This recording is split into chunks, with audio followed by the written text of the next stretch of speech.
Hello, bonjour à tous, c'est Morgane et aujourd'hui j'aimerais vous parler d'un livre, À quoi rêvent les algorithmes de Dominique Cardon. C'est un livre un peu différent de ce que j'ai l'habitude de lire puisque c'est un livre sociologique sur nos vies à l'heure du big data. Ce n'est pas un livre mathématique, c'est plutôt un livre politique. Cette vidéo va se dérouler en 3 temps. Premièrement, je vais vous présenter l'auteur. Deuxièmement, je vais vous présenter le livre. Et troisièmement, je vais vous donner mon avis. Cette chaîne est encore petite, mais si vous aimez le contenu qui est disponible sur cette chaîne, n'hésitez pas à vous abonner, parce qu'aujourd'hui, c'est le meilleur moyen que vous avez en votre possession pour nous soutenir.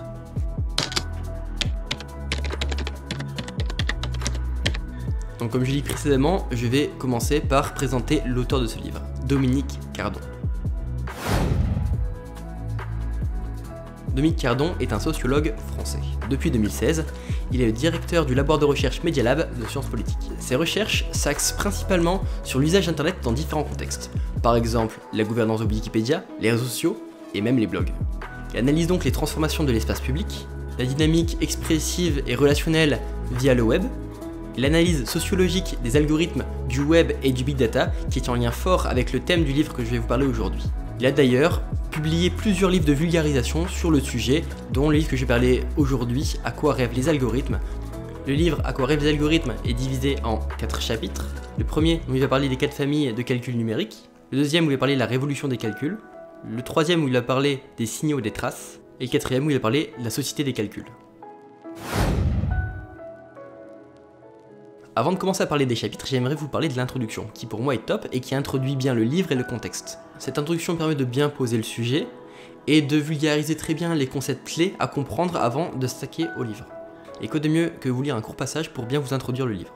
Comme la recette de cuisine, un algorithme est une série d'instructions qui permet d'obtenir un résultat. À très grande vitesse, il opère un ensemble de calculs à partir de gigantesques masses de données. Il hiérarchise l'information, devine ce qui peut nous intéresser, sélectionne les biens que nous préférons et s'efforce de nous suppléer dans de nombreuses tâches. Nous fabriquons ces calculateurs, mais en retour, ils nous construisent. Il n'est plus beaucoup de gestes quotidiens, d'achat, de déplacement, de décisions personnelles ou professionnelles qui ne soient orientés par une infrastructure de calcul. Pour moi, ce passage à lui seul résume très bien l'impact des algorithmes dans notre vie aujourd'hui. Le reste de l'introduction nous donne des données chiffrées et nous expose les problématiques que le livre va essayer de répondre. Le but de ce livre est de nous aider à comprendre comment la révolution des calculs entraînée par le big data va changer fondamentalement nos sociétés. Le premier chapitre détaille les 4 familles de calculs selon l'auteur. L'auteur, dans un souci de clarté, il va essayer de classer les algorithmes en 4 classes. Il y a les algorithmes à côté du web, pour mesurer l'audience des sites et leur popularité à l'aide d'échantillons représentatifs du web. Il y a les algorithmes au-dessus du web, pour décrire la qualité des informations sur Internet, qui enregistrent les échanges entre les internautes sans les influencer. La troisième catégorie sont les algorithmes à l'intérieur du web, qui sont les métriques de réputation sociale présentes dans les réseaux sociaux.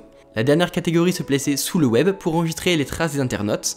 Avec ces traces, l'algorithme espère personnaliser au mieux les propositions faites aux internautes. Avec ces 4 catégories, l'auteur propose des clés de lecture plus simples pour comprendre les différents algorithmes de calcul. Personnellement, je ne suis pas fan des catégories qu'a créé l'auteur pour classifier les algorithmes, mais je vous en parlerai plus dans la catégorie où je donne mon avis. À part cette classification douteuse, l'auteur nous propose dans ce chapitre une frise chronologique des algorithmes utilisés du début d'Internet jusqu'à nos jours. Cette partie m'a beaucoup plu parce qu'il y avait pas mal de choses qui étaient bien vulgarisées et en plus j'ai appris pas mal de choses. Et une partie qui est très bien vulgarisée, c'est la partie sur l'algorithme de Google, le PageRank. Donc on voit très bien en fait l'impact qu'a eu le PageRank sur la classification de l'information à l'époque, et on comprend bien pourquoi cet algorithme a fait le succès de Google.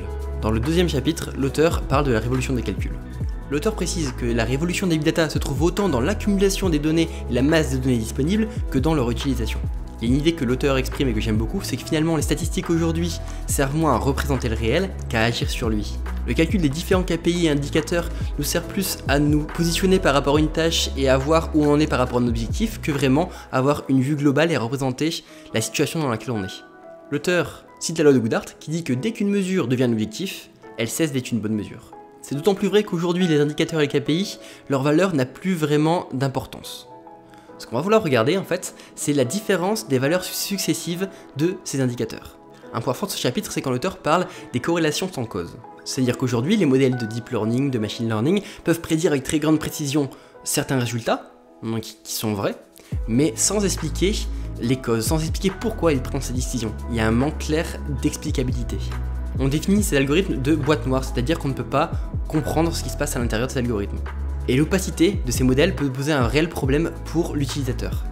Le chapitre 3 concerne les signaux et les traces. Avec l'avènement du Big Data, toutes les traces et les signaux qu'on peut laisser sur Internet sont enregistrés. La majorité des entreprises et des institutions ont à leur disposition de riches et grandes bases de données. Le problème, c'est que la plupart du temps, ils les exploitent mal. Mais il n'y a pas que sur Internet qu'on laisse des traces et des signaux. Dans n'importe quelle interaction qu'on a avec un outil numérique, on laisse des traces. Par exemple, l'institution conserve toutes les traces que les concitoyens laissent en utilisant leurs services.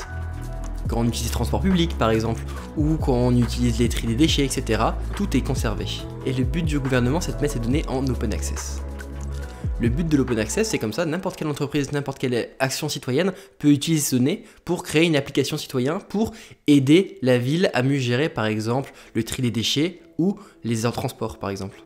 On voit que toutes les entreprises ne laissent pas en open access leurs données parce que c'est un business très lucratif. Google, Facebook, Twitter, YouTube font partie des capitalisations les plus grandes au monde car elles ont des données très riches qui ont de très grandes valeurs. L'accumulation de ces traces et de ces signaux permet d'utiliser de nouveaux algorithmes, comme les algorithmes par exemple de deep learning qui permettent d'utiliser directement des données brutes et pas de données pré-traitées par l'humain. Donc d'un côté c'est bien parce qu'on n'a plus besoin de l'humain qui traite les données, mais d'un autre côté ça peut faire de nouveaux biais. L'auteur parle des biais qui peuvent exister dans les données et dans les algorithmes. Par exemple, il nous parle de Latanaya Sweeney, qui est une chercheuse noire américaine.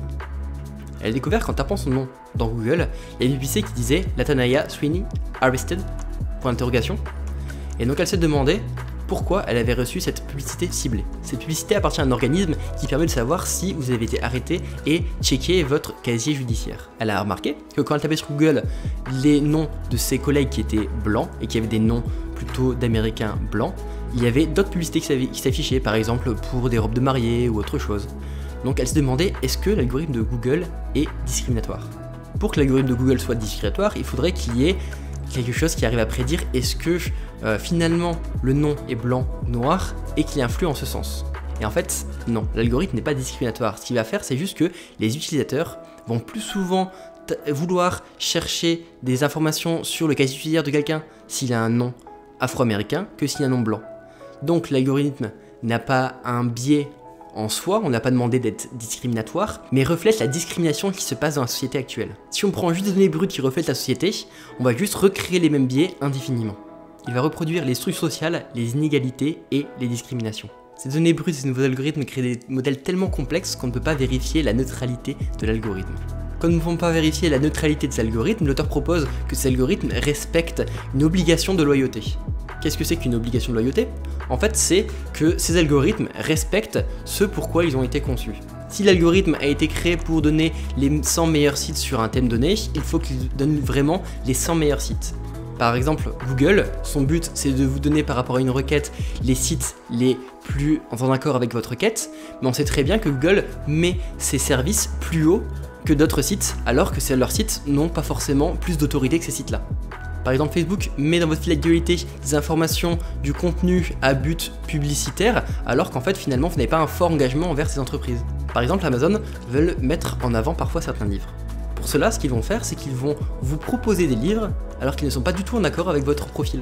On voit que finalement, les services qui peuvent être proposés par Amazon, Google ou Facebook peuvent être déloyaux. Ça veut dire qu'ils ne vont pas donner la vérité, mais ils vont donner des informations comme ça les arrange par rapport à leur business model. Et c'est ce manque de loyauté que l'auteur veut pointer du doigt. L'auteur aussi met le doigt sur un problème qui est très connu et qui fait beaucoup parler, c'est la bubble filter.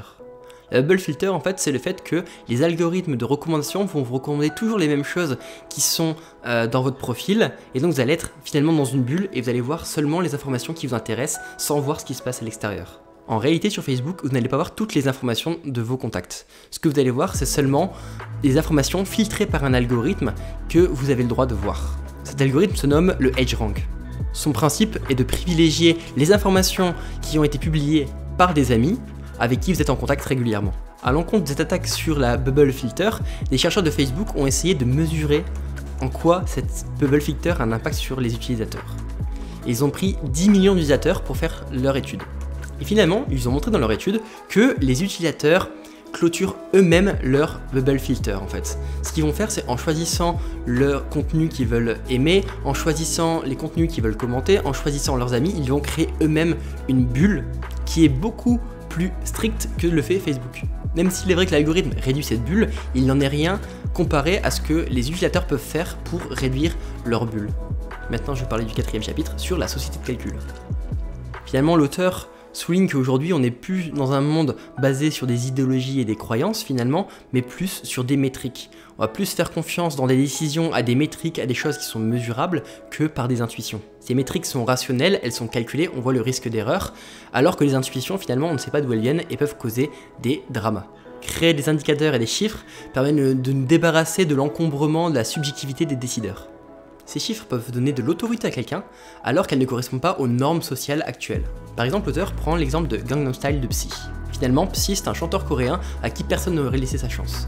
Et finalement, il a fait une chanson qui a fait 2,3 milliards de vues. Donc cette musique a eu un impact mondial. Donc finalement, cet impact et ce nombre de vues lui confèrent de l'autorité.